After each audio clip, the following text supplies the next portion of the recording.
IMF and the World Bank in their latest forecast have projected India's growth rate at 7.6% in the next 2 years, making it the world's fastest growing emerging economy.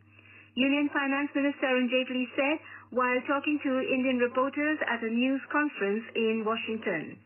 Mr. Jaitley is in the US leading a high-powered Indian delegation to the annual meeting of the International Monetary Fund and the World Bank.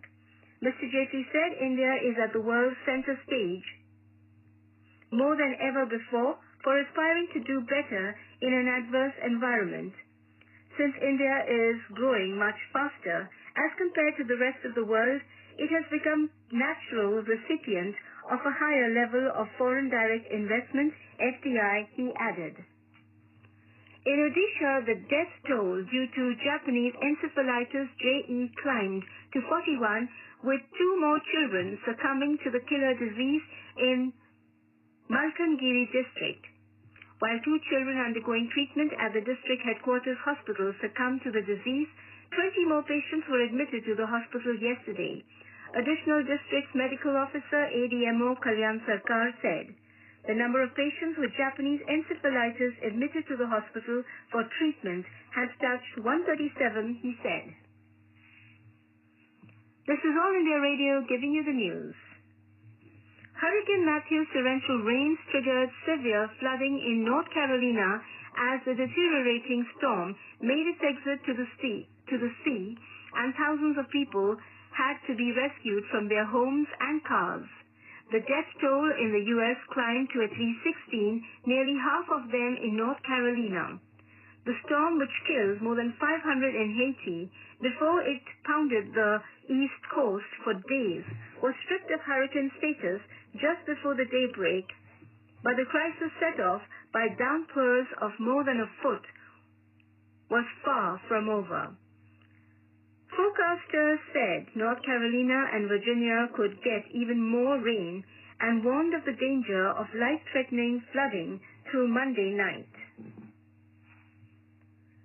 The ruling party in Georgia decisively won parliamentary elections, firming its grip on power in the former Soviet nations, near complete results showed yesterday. With 99.41% of the votes in, data from the Central Election Commission gave the ruling Georgia Dream Party 48.6% of the votes and the opposition United Nations Movement, UNM, 27.04%. Georgia is crisscrossed by strategically important oil and gas pipelines, and a fifth of its territory remains under the control of pro-Russian separatists following a short war with Russia in 2008. The Saudi Arabia-led coalition fighting Yemeni rebels has said it will launch an investigation after more than 200 people were killed in airstrikes at a funeral in the capital Sana'a. It will immediately investigate this case along with U.S. experts. Saudi Arabia earlier denied allegations from the rebel Houthi-run government that the coalition was responsible.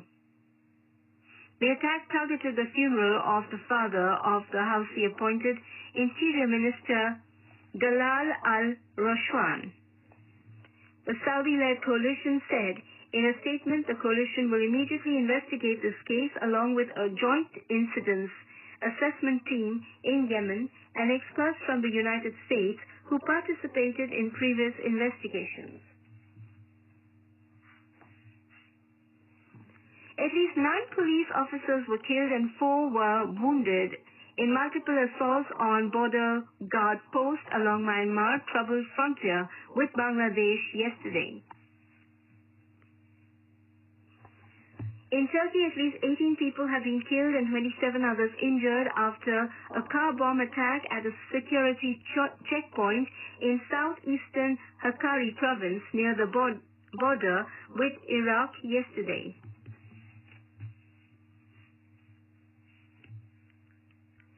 Indian shuttlers signed off an impressive campaign at the Russian Open Grand Prix, notching up the women's singles as well as the mixed doubles title at Vladivostok yesterday.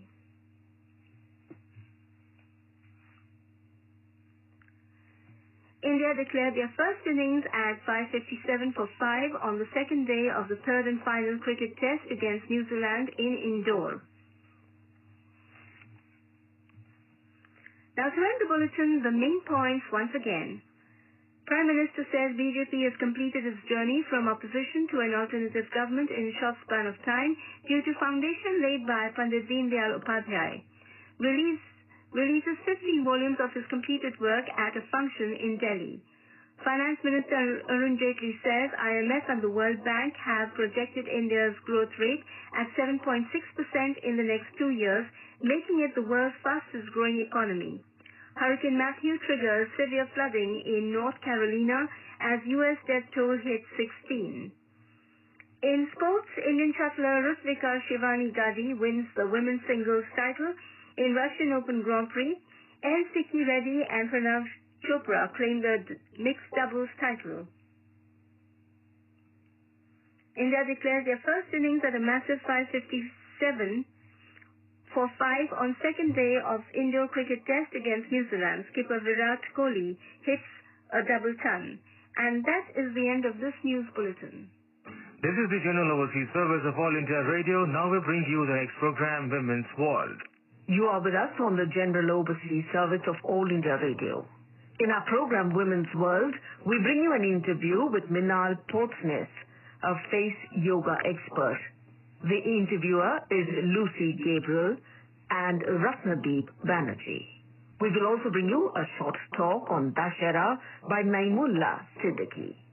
We begin then with the interview with Minal Portsness, a face yoga expert. Hello friends, today we have with us in our studios Minal Portsness, a certified instructor of yoga facial toning, YFT, that's what it is called. She has received her advanced training and instructor certification in US from Rose Tran. For the last 3 years, Minal has been working on developing a fusion of Dhamma Vidya, that is the facial yoga, and the Ashtanga yoga to address various wellness issues.